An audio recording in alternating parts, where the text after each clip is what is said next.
Discuss about multi-stage compressors. The compression of air in two or more cylinders or stages in series with intercooling between the stages is called multi-stage compression. The problem of single-stage compression can be reduced to minimum level by compressing air in more than one cylinders with intercooling between cylinders. Work done in a two-stage reciprocating air compressor. So the figure shows the arrangement of a two-stage reciprocating air compressor.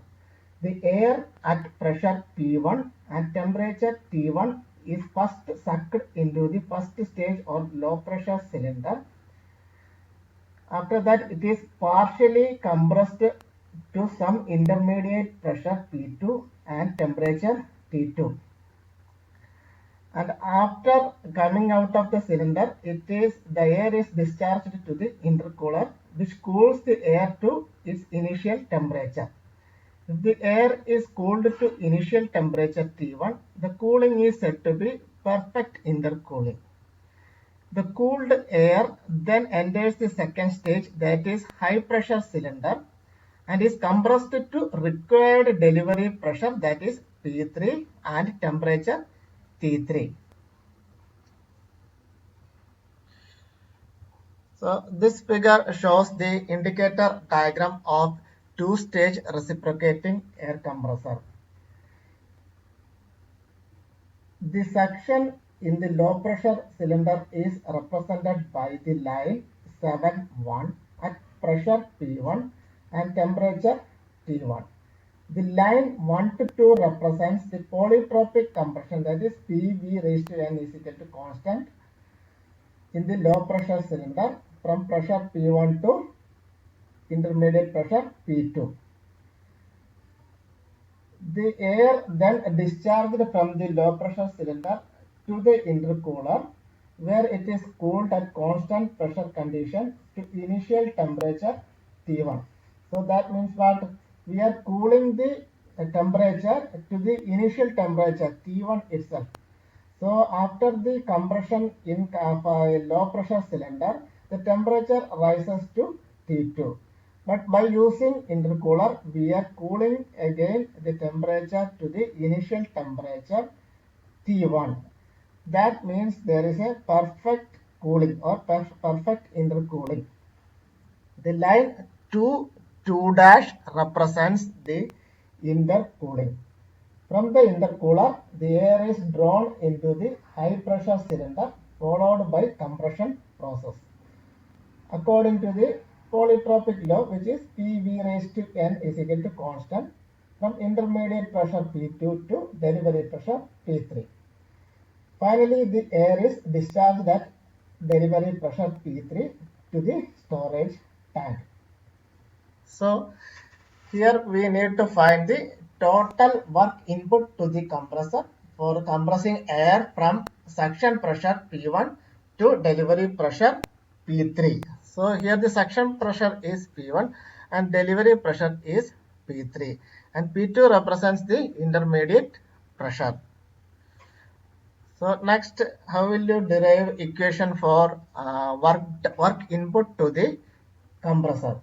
So here the work input to the compressor is the work required for low pressure cylinder plus work required for high pressure cylinder. So T2 divided by T1 is equal to P2 by P1 all raised to n minus 1 by n represents the polytropic compression in the first stage. Represents the polytropic compression process in the first stage. First stage means what? It is the low pressure compression. That means the compression in the low pressure cylinder. The work input to the low pressure cylinder to compress the air from P1 to P2 is obtained as n by n minus 1 into P1 into V1 minus V7. V1 minus V7 means in this diagram you can see that V1 minus V7, which is the effective set volume.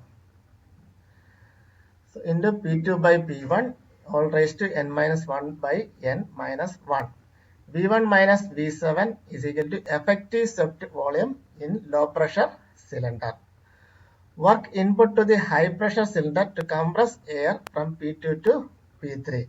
Similarly, we can derive work input to the high pressure cylinder and the equation obtained as N by N minus 1 into P2 into V2 minus V1 all raised to into P3 by P2 all raised to N minus 1 by N minus 1. Here V2 dash minus V5 is the effective swept volume in the high pressure cylinder. So effective swept volume in the high pressure cylinder is V2 dash minus V5 gives the effective swept volume in the high pressure cylinder, and V1 minus V7 represent the effective swept volume of the low pressure cylinder. Okay, so the total input to the compressor is WLP plus WHP. So WLP plus WHP gives the equation W is equal to N by N minus 1 P1 V1 minus V7 into P2 by P1 all raised to N minus 1 by N minus 1 plus N by N minus 1 P2 into V2 minus V5 into P3 by P2 all raised to N minus 1 by N minus 1. So we are now converting the P1 pressure into volume term is equal to M into RT, MRT. So P1 into V1 minus V7 means the effective swept volume of the low pressure cylinder is equal to MRT1.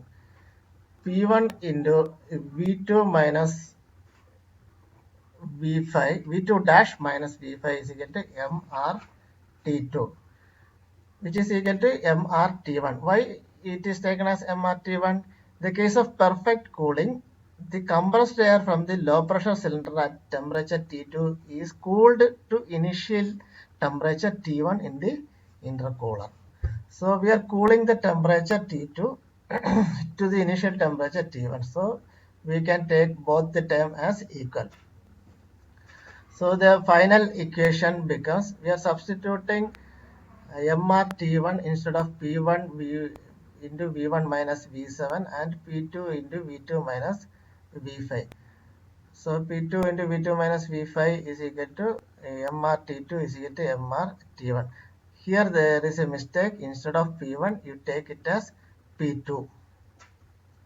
So the final equation becomes W is equal to N by N minus 1 into MRT1 into P2 by P1 all raised to N minus 1 by N plus P3 by P2 N minus 1 by N minus 2. This is the equation for work input to the compressor. That is, here the compressor is a multi-stage one.